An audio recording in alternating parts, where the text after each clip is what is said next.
Good morning or good afternoon, as the case may be. Welcome to the latest webinar of the Critical Materials Innovation Hub. I'm Rod Eggert, CMI Deputy Director, located at Colorado School of Mines.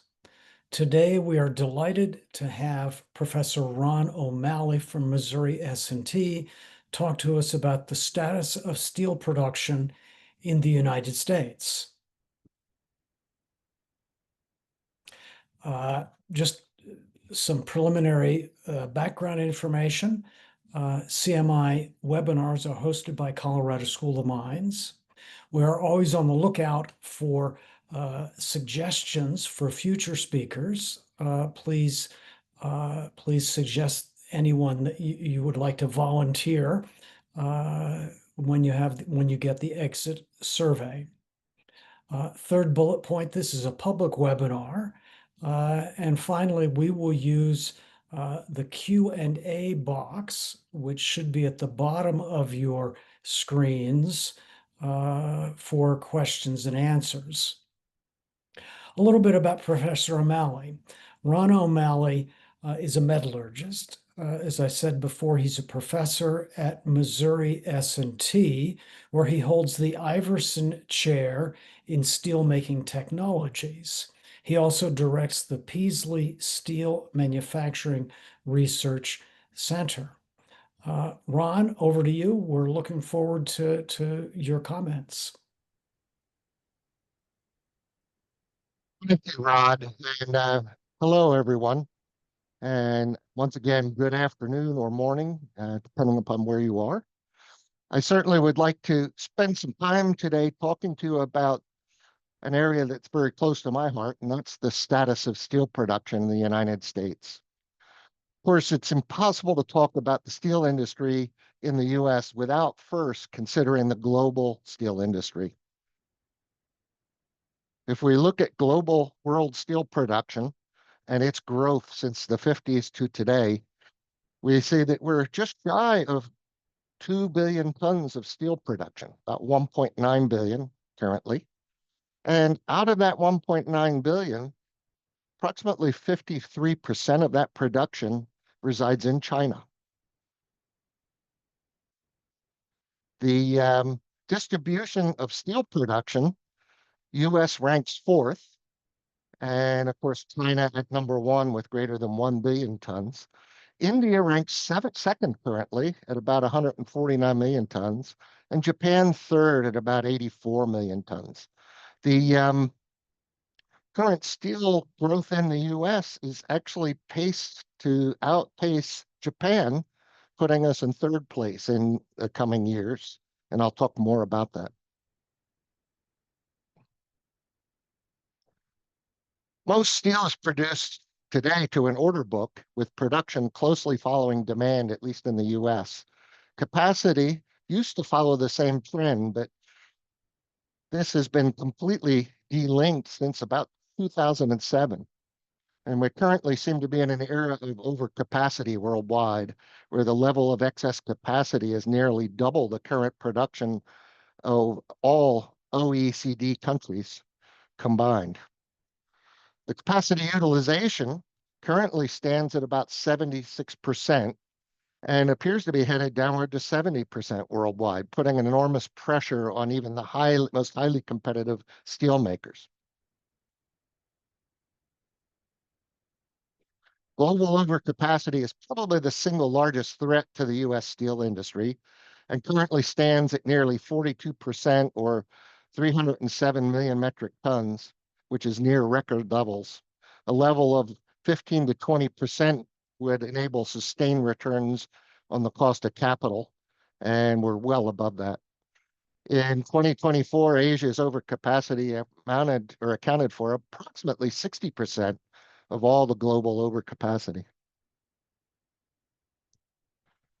So the global steel outlook is surrounded by downside risks, including macroeconomic and geopolitical uncertainties. There are also a myriad of challenges that will determine who thrives and who barely survives in this industry going forward.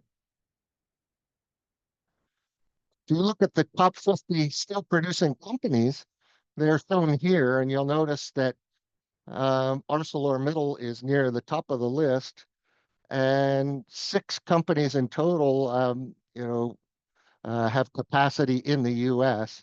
ArcelorMittal, although it's near the top of the list, recently being bumped down by the Bamboo Group in China. Actually, a lot of those numbers come from international production and not part of the U.S. production. U.S. production in the U.S. involves actually currently only 1 electric furnace in the South. Today, there are 2 principal routes for primary steel production. And the first is shown here, circled, is the blast furnace BOF process. This is referred to often as the integrated steelmaking process. It produces steel through blast furnace by making pig iron using iron ore, coal formed to coke, and limestone to generate a high carbon hot metal that is then charged liquid into the basic oxygen furnace. And in the basic oxygen furnace, 100% of the heat to make the steel is generated by chemical energy due to the oxidation of carbon. The BOF process can also utilize recycled steel scrap, generally upwards to 30%, but typically is at least 70% hot metal charged. The other process is the electric arc furnace. The electric arc furnace primary feedstock is recycled steel scrap. That steel scrap forms the melt pool that makes the steel and goes through a lot lower energy conversion process because the material is already in metallic form, and the energy required to strip oxygen from the iron ore is not, conducted in the electric furnace. The electric furnace uses electrical energy and chemical energy, and often employs also feedstocks that we refer to as virgin iron units, such as pig iron or direct reduced iron, or HBI, produced by natural gas solid state reduction processes.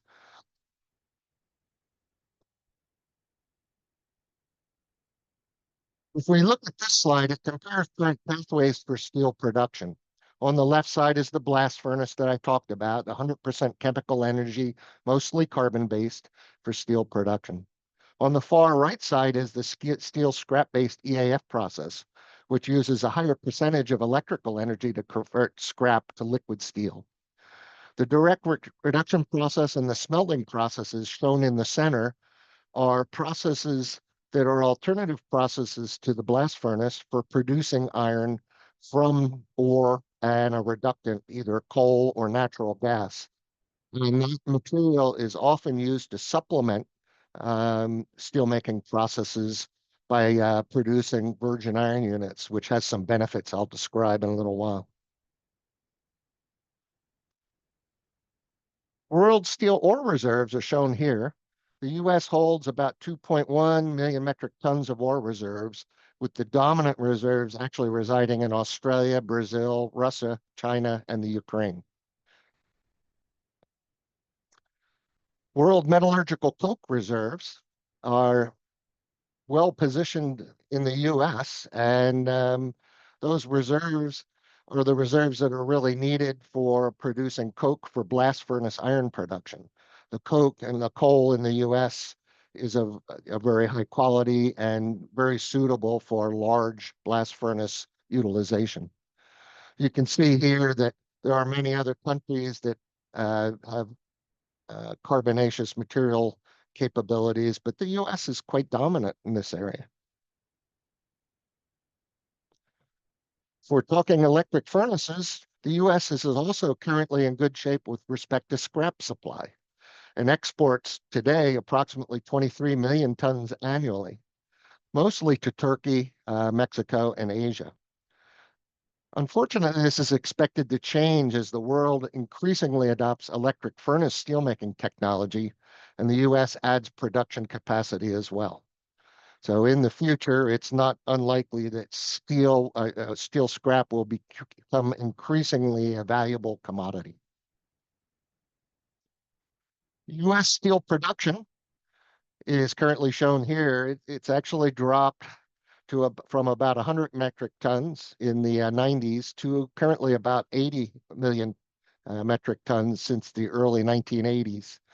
The reduction in production still allows the steel industry to have significant impact on the economy of the United States, roughly $520 billion in economic output, with about 34 billion in wages and benefits, and about 2 million jobs, accounting for direct and indirect employment related to the steel industry. All in all, about $55.8 billion are paid to the U.S. in taxes each year. So steel is used in a wide range of applications, with the dominant application being buildings and infrastructure. And on the left here, you can see an image showing the percentage of different market segments, including mechanical equipment and metal products, 12% automotive, appliances only about 2%, and 5% in transportation, 3% in electrical equipment. So definitely the building and infrastructure component of the steel usage dominates the industry. On the right side, the United States is shown in terms of its position with respect to steel use per capita, and it currently ranges between 380 kilograms per individual in the U.S. So we've talked a lot about green energy and the green economy, and of course there are many technologies that are being pursued in this area. Components like wind towers, solar farms, electric vehicles, hydrogen power plants, all forms of power transmission are all very steel intensive and cannot be constructed without steel. You know, steel is and will continue to be the energy intensive process that is absolutely necessary to support the green steel economy.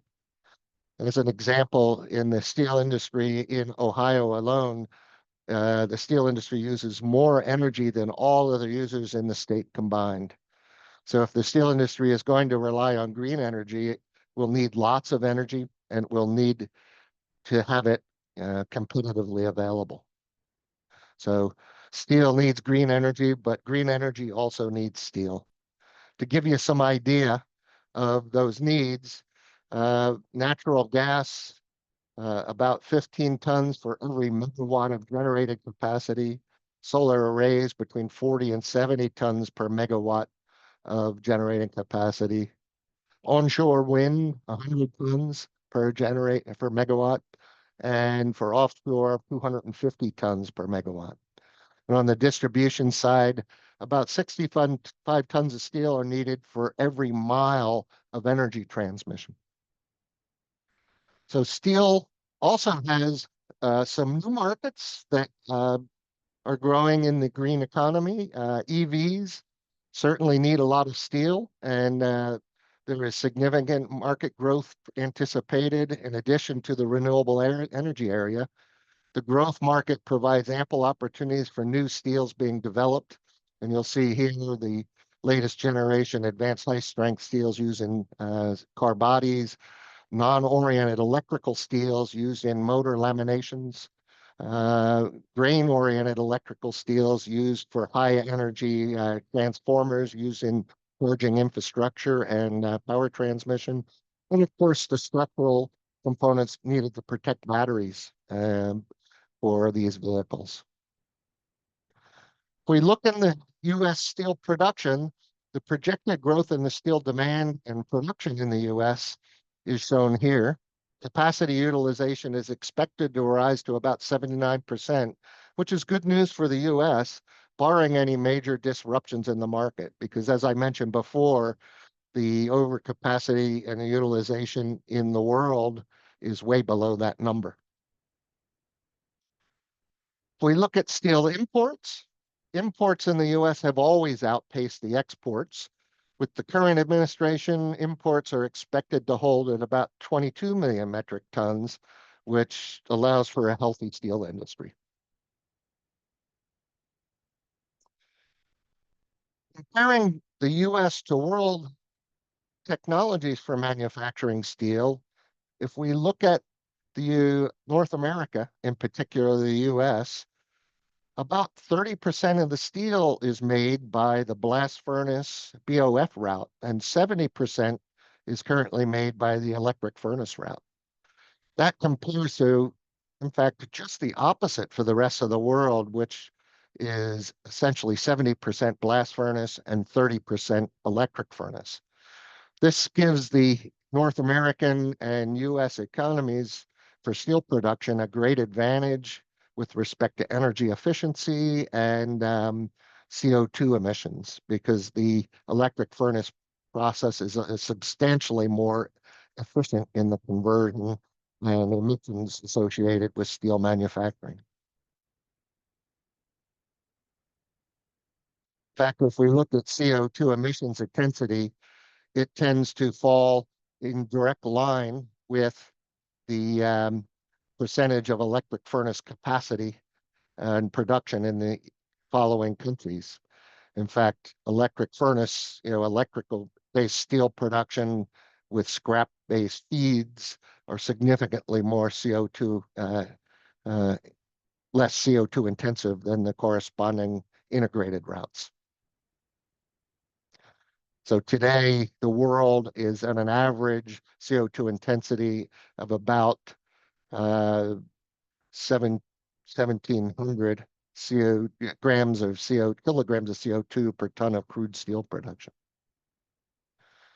Of course, electric furnaces aren't necessarily the only answer. Let me see if I can get this to move. There it goes. Because it also leverages heavily on the type of energy that is being utilized to generate the electricity. And you can see here in the US, we have dropped from the 1980s from about 60% coal-based generation downwards to close to 16%, whereas other parts of the world have remained relatively flat with the exception of the European Union. But we've actually surpassed the European Union in eliminating coal as an electrical energy source. In China, it's risen and dropped currently to about 61%, which is still way above the rest of the world.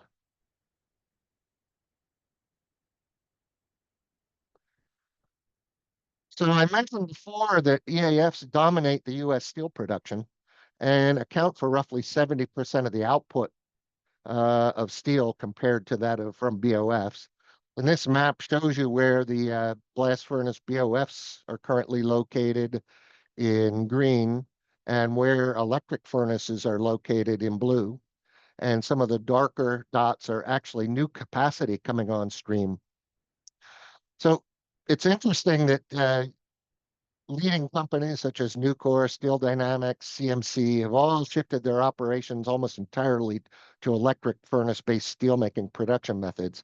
Transition, however, is driving a significant increase in demand for ferrous scrap and is a primary input material for EAFs. And as we'll see later, these scrap-based feeds need, in some cases, to be diluted to avoid excessive buildup of cramped elements in the scrap stream. So if we look at the blast furnace, BOF, DRI, and EAF steelmaking process, the EAF can utilize pig iron from the hot metal as a primary virgin iron unit, DRI or HBI as a primary virgin iron feed unit. And the reasons we do that is that these components actually contain very low levels of cramp elements, and we'll talk more about that. But they also are a suitable feed stock for continuous feeding, for example. In the case of DRI and HBI, the bulk of production in the world is dominated by production and reduction of the oxides to metal by natural gas.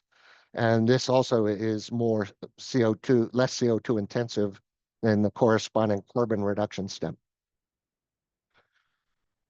The electric furnace provides a significant amount of its energy to make steel by using electrical energy. However, there is still a significant amount of chemical energy used in the process through the use of oxygen and carbon injection in injection systems like the one shown here. In fact, modern electric furnaces can utilize almost 50% of their energy requirements as chemical energy. And these sources of chemical energy also have other benefits in the EAF operation that make them hard to be taken away, such as the generation of slag foaming, which helps shield the arc and lead to significantly higher energy efficiency thermal transfer from the arc to the steel. Today, some carbon is still needed to perform steelmaking in the EAF, and future work will need to be focused on to what extent these carbon sources can be reduced, minimized, and or eliminated. Another big competition is the electrical energy requirements for steelmaking in the U.S. You look at the U.S., it's anticipated that by 2050, we will need 174 terawatt hours of electricity to run steelmaking operations. Unfortunately, the competition related to data centers and the growth of AI is expected to expand to almost 3.4 times that number, 587 terawatt hours, just to search cats, right? And do other things related to AI, language models, and the like. So big data will be a formidable competitor, and we must avoid being overlooked in the competition for clean power if we're going to proceed with clean energy generation for steelmaking. And partnerships might become a viable strategy for the steel industry producers in the future to share resources for these extensive power requirements for the industry. We mentioned before that virgin iron units are an important part of steelmaking. And one of the questions you might ask is, excuse me, why don't we just use 100% scrap charge in the electric furnace? The answer is that, in fact, in some products we can. For other products, however, cramp elements such as copper must be controlled by dilution to avoid quality issues. So there are some examples here shown of different types of products. And in particular, you can look at the copper requirements. A 0.1 copper is considered a low copper from scrap stream that often has to be maintained by dilution with virgin iron units. 0.4 in structural and rebar applications oftentimes can be basically produced with 100% scrap charge, for example. And when you get into exceptional applications like deep drawing, the copper residual levels may need to be as low as 0.06% copper. And of course, these types of residuals are important not only for the forming of the copper, but also because they have the potential to generate surface defects such as hot shortness and the like. The reason we need to use dilution is because of the ranking of oxidation potential of iron relative to other components. This shows an Ellingham diagram where anything above that iron line is a component that is very difficult to remove by oxidation. In fact, in the pure state is thermodynamically not favorable for oxidation. And that includes components like copper, nickel, tin, and cobalt, which all have to be managed, it turns out, by dilution or by what are essentially today very expensive treatment processes that aren't economically viable. I'm sorry, I went the wrong way. Here we go. So scrap segregation and sorting is a vital part of the electric furnace feedstock management process. Scrap costs that turn out are, commensurate with scrap, with cramp element levels found in the scrap. And scrap suppliers are very scrupulous about making sure they get the value out of the scrap that they sell. One can see the importance of DRI and HBI if you look at the bottom levels, the levels of copper, for example, 001 or 01 or 001 range of copper, very low, very suitable for dilution, along with the other components like nickel and chrome, moly, and tin. So just to show you what copper can do at higher levels in steel, This is an example of a surface hot band. This is a hot rolled coil surface showing slivers generated by the formation of what's called copper hot shortness. And this copper hot shortness occurs by the penetration of copper into the grain boundaries of the steel and the weakening of those grain boundaries, allowing oxidation to penetrate the grain boundaries and the weakened grain boundaries to tear. It turns out that this damage occurs even at levels as low as 0.15% copper and has to be managed through the control of the copper residual levels or other processes that can be implemented to reduce the copper penetration. That copper actually forms by enriching during oxidation of the scale. The copper is actually rejected behind and as a liquid will wet and penetrate the grain boundaries. So if we look at this nature of products, it's generally true that the higher sensitivity products are the sheet and plate products. And these are ones that show high sensitivity to tramp elements and ones that do require some level of dilution to control the quality of the steel. But you'll notice also that the electric furnace producers have grown to capture still a large segment of this market, with Nucor and Steel Dynamics largely dominating a lot of these areas. The two integrated producers, Cliffs and US Steel, represent about 15% of that market, and they are really focused on some of the most sensitive product niches that require the lowest levels of tramp elements, such as automotive exposed steels. By comparison, if we look at bar, merchant bar, and structural products, these are have low sensitivity to tramp elements, and you can see here that the electric furnace producers absolutely dominate the production of these market products. So I will tell you that despite flat demand, there has been some continued growth in investment in steel that's been very significant. If you look at the investments in North America, in DRI and melt capacity, we've added roughly 26.3 million tons of flat roll and about 4.3 million tons of bar production capacity and about 7.4 million tons of direct reduced iron production. All told, about $26.8 billion in private investment has been invested in facilities in North America since 2021. This was some of the examples of these investments. Note that they're all electric furnace based, and there are two really interesting trends here. In the mini or electric furnace world for heat production, the additions of medium thin slab casters and slab production facilities has grown over the current base of thin slab producers to expand heavy plate and into high-end sheet markets.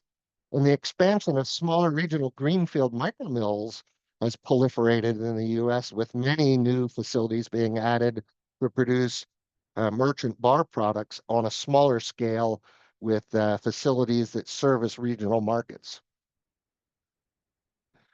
So, as a steel producer and, someone who works in steel, we all thought it would be interesting to ask AI, what does it think of steel? What does a modern steel plant look like?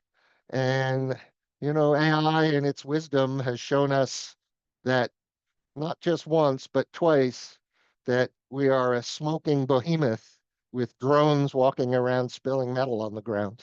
So they don't really like this view of the world because it does not represent what we are. So, and if you look in contrast to what AI thinks, this is what a real steel mill looks like. This is actually the first thin slab sheet mini mill in the US, and it's at Nucor Crawfordsville. And it utilized at the time the thin slab casting technology that actually revolutionized the steel industry electric furnace production capabilities And that technology has since proliferated all over the world. It's now been in existence for about 40 years. And that rainbow is in every picture that I see. So it's I don't know who they catch that every time. So the technology at that time that revolutionized the industry was this thin slab process.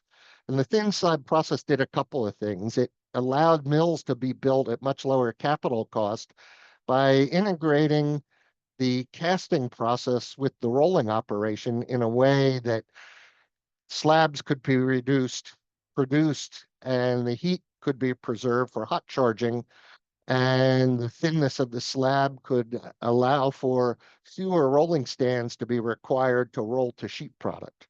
And this technology allowed a lot of recapitalization, building of new greenfield facilities all over the country and all over the world. Today, these plants are actually retrofitting with slightly different technologies that employ a little bit thicker slabs. This is to chase some of the higher end markets where slightly higher reductions allow some benefits. This happens to be a plant expansion at Nucor Gallatin, showing the original strand on the right and the new added strand on the left, all sharing a common hot rolling operation. And this one shows a greenfield facility installed at SDI Sinton.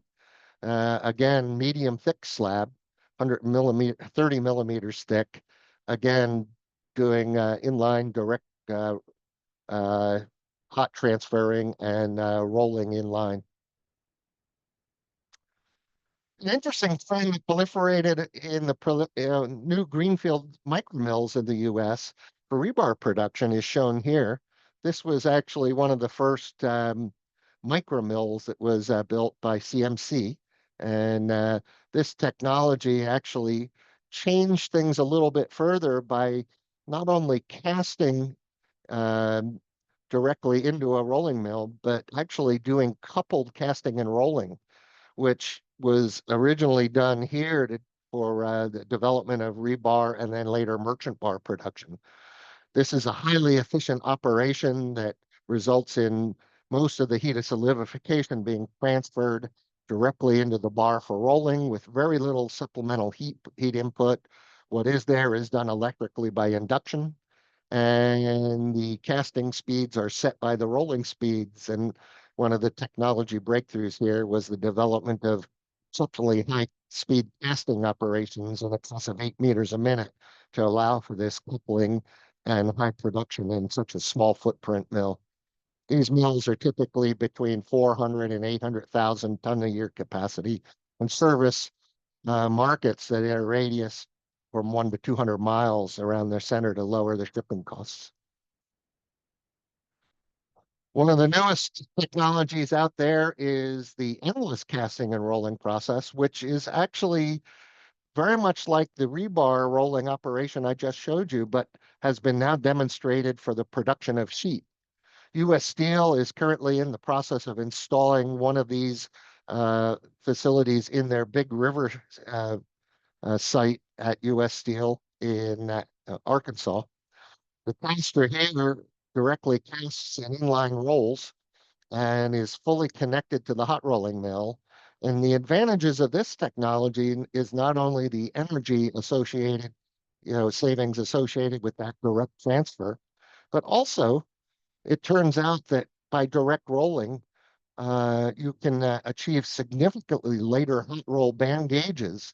And that process allows you to roll sub-millimeter hot band gauges that can begin to become competitive with what is currently produced by cold rolled with an extra step after hot rolling. And so it's much lower energy, and it has the propensity to increase the market share of hot rolled material and take away production capacity out of cold rolling operations. So this is just a slide deck showing you some of the investments around the country. Nucor with their Kingman, Arizona, and the EAF and their Lexington operation in North Carolina. Upgrades in Berkeley, South Carolina. Steel Dynamics ramping up their capacity in Um, uh, Texas, for example, producing plans for producing biocarbon production to supplement carbon injection with a more green carbon source for EAF technologies. Big River Steel with the facilities I just told you about, plus upgrades to tandem cold rolling and galvanizing, and also recently opening some non-oriented silicon steel, electrical steel capacity. SSAB trialing hydrogen in their electric furnaces, hydrogen reduced sponge iron or DRI um, to lower carbon footprint. Cliffs exploring programs for a DRI project in Middletown, although that looks like that may be waning. And of course, their acquisition of Stelco in Canada, which is another process that is looking that is electric furnace based as well. And then ArcelorMittal Dofasco transition is in process for electric furnace from integrated, as is their uh, ArcelorMittal mill in Louisiana that is looking at adding electric furnace capacity for a variety of products, including automotive and non-oriented grain electrical steels.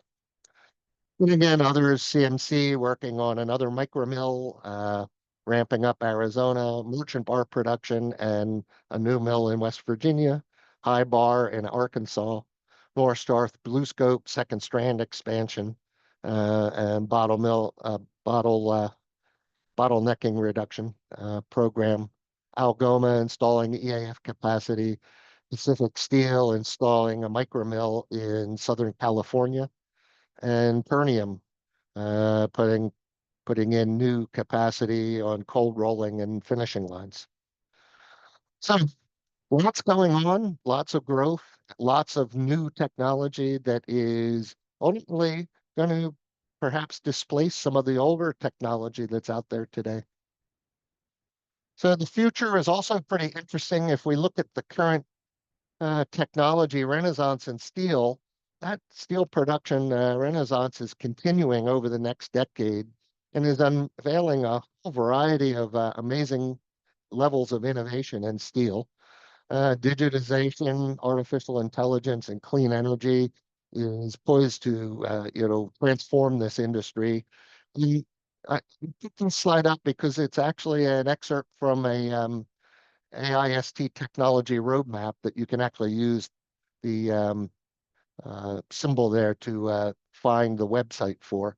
And this roadmap is actually responsible for developing this predictive trend on technologies that are being looked at and their time frames for implementation for reducing carbon emissions.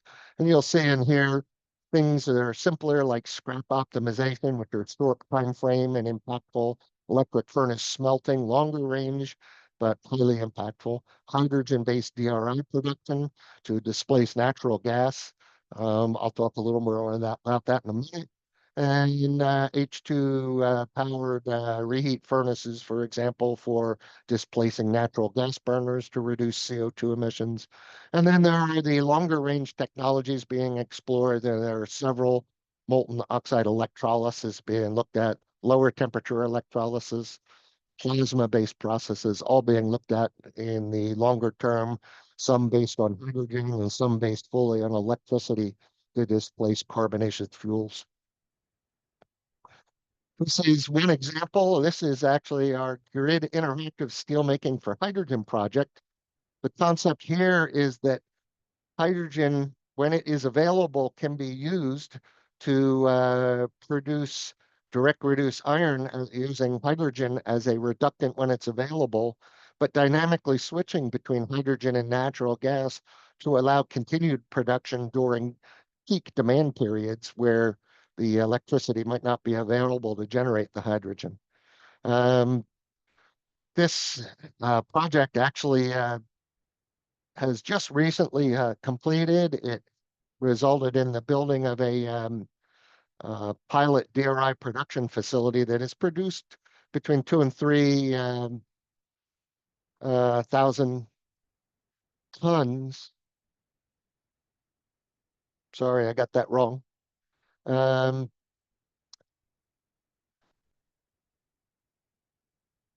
well, at any rate, we've produced a volume of DRI in this facility uh, that was sufficient that we could actually take the hydrogen DRI material and perform melting studies in the EAF and evaluate the impacts on the electric furnace operation with carbon-free and low-carbon DRI materials. So with that, I think that's about all I'm going to talk about today. I do want to acknowledge Becky Heitz of Steel Insights and Ron Ackburn of AIST for their contributions, particularly to some of the statistics presented here today.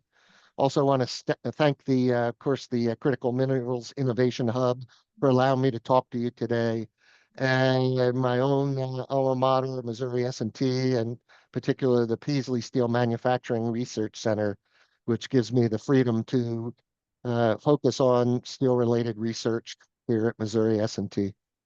Thank you very much, and I think at this stage, I'll open it up to any questions. Thank you, Ron. And we do have two questions already in the queue in the Q&A box. And I would invite all of our participants to use the Q&A box or link located at the should be at the bottom of your screen to type in questions or comments. Okay. Well, the first question is, how is anthracite coal used in steelmaking, and what type of coal is used in direct reduction processes? So first of all, anthracite and certain bituminous coals found in the U.S. are both highly valued for use in the production of coke for the blast furnace process. And in particular, low sulfur coals are very useful for that. But the anthracites in certain classes of bituminous coals are valued in the blast furnace process because they produce a very high reactivity and high strength coke that allows very efficient blast furnace operation. So in the direct reduction process, most of the capacity, except for that found in India, is largely focused on the use of natural gas, not coal. And in fact, coal-based processes, are in the minority when it comes to new processes for producing DRI facilities.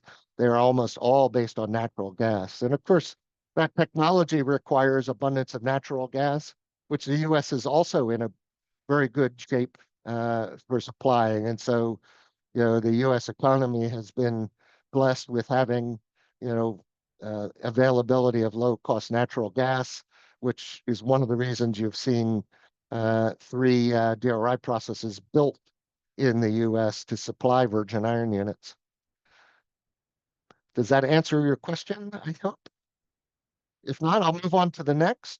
With copper being the metal of electrification, do you see any R&D scope in making steel production copper-free to reduce the boundary layer oxidation?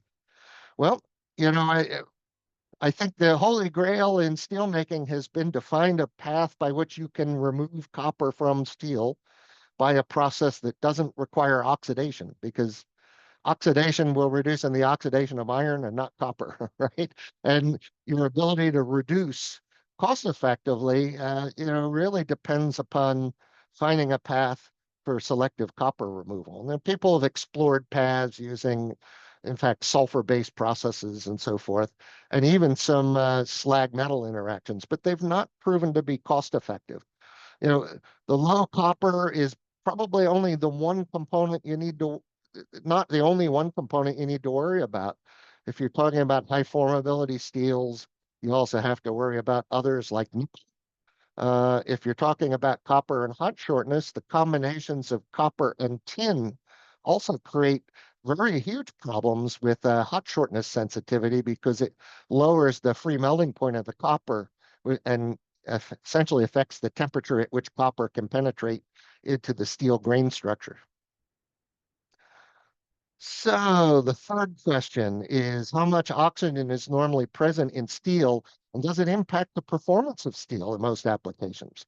Yeah, that's a really good question. Both the EAF and the blast or basic oxygen furnace are oxidizing steelmaking processes. So oxygen is actually blown into the steel to take the carbon and the other oxidizable agents out of the steel, including in this case phosphorus.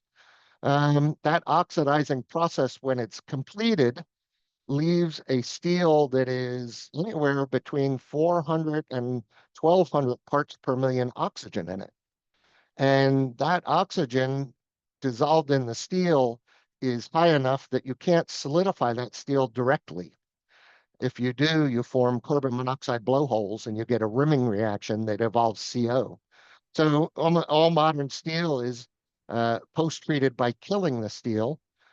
In the sheet metal world, that's largely done with aluminum additions to tie up the oxygen dissolved in the steel to form solid oxides. It's also the source of inclusions, which is dirt in the steel, and so steelmaking processes have to manage that. Manganese and silicon is also often used, particularly in merchant bar and rebar applications, and some other applications where manganese and silicon form liquid inclusions that basically are benign in the steel, but prevent the the oxygen in the steel from forming gas blowholes. Ron, we have about 5 minutes left before Okay. we need to end the formal proceedings, just as a kind of a time check. I think we have what, four more Are questions? there four more questions here? So I'll try to distribute the time equally. Okay, So very good. don't be Thank you. long-winded. That's what you said, right? Yes. Yeah. All right. Says, I am analyzing what could be the change in composition of ferroalloys intake and energy intake if we try to get a different grade of steel or a different alloy to alloys of iron. How can I go ahead with it? Any guidance on the same? Any reference books? I'll have to answer that offline, as there are likely some reference books. A lot of the modern ultra high strength steels actually have increases in alloy contents and alloy contents that promote certain types of structures in the steel. And I can follow up with that with you a bit later. Is there a negative impact of hydrogen on the product of steel?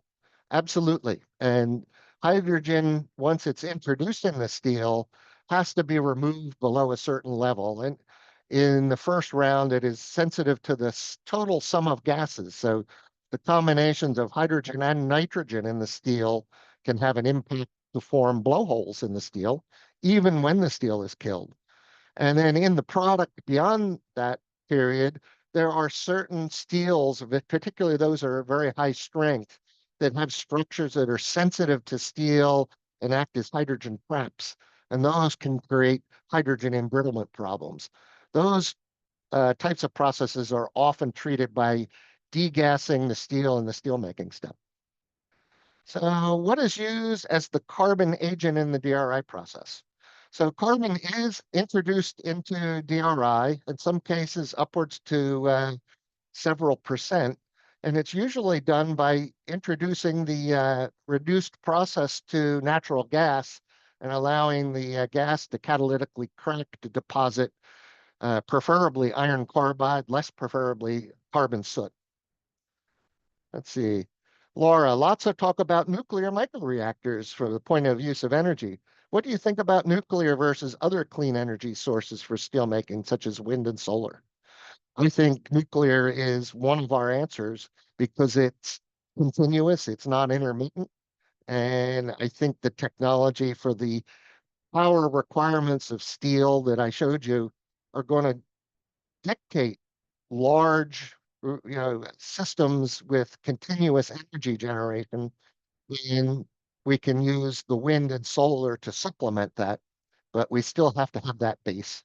And today that base is largely handled by swing reaction, swing generators with natural gas, which is another way to do it. But I like the idea of microreactors for site source energy supply. And then the last question.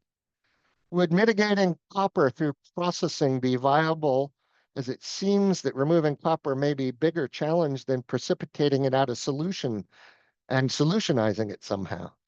Uh, as I said, we haven't seen any economically viable routes other than picking the copper from and sorting scrap and diluting it. And if we can get the copper out by separation before we melt the steel scrap, that's probably the most efficient method. But it is today laborious, and I think there's automation that could help with that. And there are some systems out there that create higher quality scrap streams like gamma shred and the like, which utilize systems to predict where the show where the copper is and help remove it from the stream. Refining it, I just haven't seen the viable process of taking it out and precipitating it without completely losing the value of the iron. If you want to convert iron back to iron oxide, you can get the metallic copper out. But yeah, that process seems to be silly as a source of generating oxides only to reduce it back to metal after separation. So I think I answered all the questions. Shall I open it up to any others, or Rod, are we in good time? I think we could probably entertain one more question if Okay. someone has a burning question. I see it looks like one more just popped up. Let me see. Oh, no, it was just a comment. Thank you, Laura.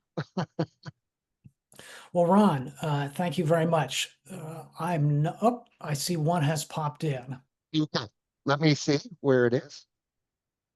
All right. How do you oxidize to remove impurities? Well, that's a good question. I mean, the two principal methods for steel making involve blowing pure oxygen into the higher carbon steel product. And that blowing of oxygen will actually selectively remove carbon from the steel and other oxidizing elements like silicon, to some extent manganese, and certainly phosphorus. And that phosphorus can actually be trapped in the slag if the slag chemistry is correct. So anything that's below that ranking on the Ellingham diagram, it is possible to selectively oxidize. In fact, you can even oxidize some components selectively, like carbon, over other elements like chrome, for example, by utilizing partial dilution using processes like the AOD or VOD process. And those are predominantly used in stainless steel production, where you can, by reducing partial pressure, actually extend the range of oxidation of carbon over that of chrome. But if you want to remove the chrome, you can do that relative to the iron by blowing until those levels are low enough that you just begin to convert iron to iron oxide. That can be done in the electric furnace as well by using supersonic oxygen lances, and in some cases, combination of carbon injection and oxygen lancing that removes those elements to the slag layer.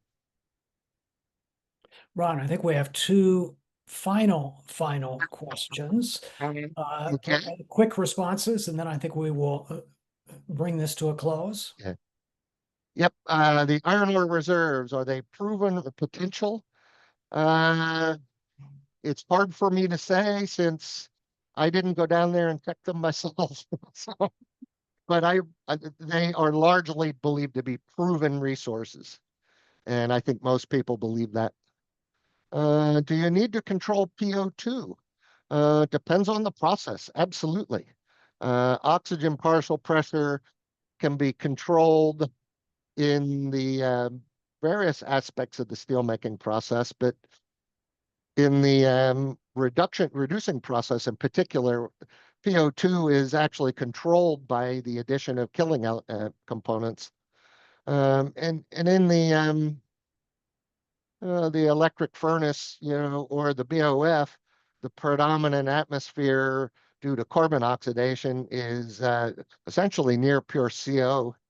And that gas is often collected and then utilized as a fuel source later in the process. All right. Do you have any data on U.S. exports of steel? How does that factor into the economics of demand? I did have it in one of the slides, and perhaps I can get back to it really quickly. The one that showed the imports also showed the exports. See if I can find it here real quick. Okay.